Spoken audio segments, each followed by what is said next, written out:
Hey guys, good morning or good afternoon, I guess. Just wanted a quick update on GameStop. My position right now is still the same, didn't sell anything. I think I'm only up about 3 grand right now or so.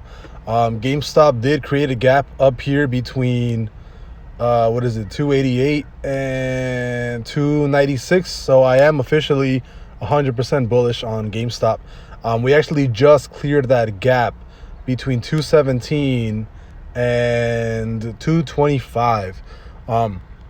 So that gap 100% already got filled. We can completely take that we can completely take this off our list or off our drawings. Why isn't this not selecting right now? I'm trying to select it.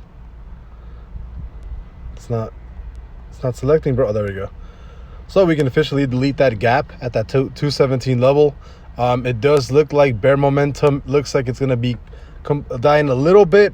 I do think GameStop has a little bit more room to go down. I do think that it's gonna trail down all the way to $200, $201, and either bounce off this 200 MA, or it's going to. Let me actually zoom out a little bit. Where's my 200 MA?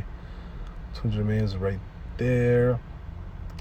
So on the day chart, yeah, I mean, I would not say that momentum on GameStop is stopping anytime soon. It does look like it's on a clear downtrend. I would not be completely against GameStop going down to about $180, to be completely honest.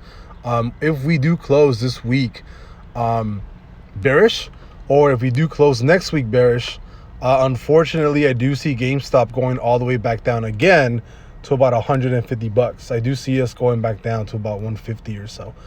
So if anybody sold at peaks of like 340-ish, good job.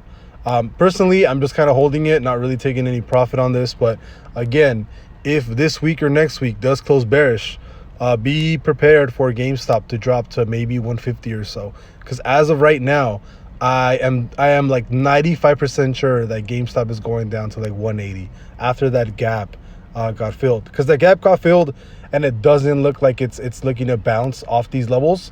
So yeah, I'm like 95% sure that GameStop is gonna drop to at least $180. So I'll see you guys later.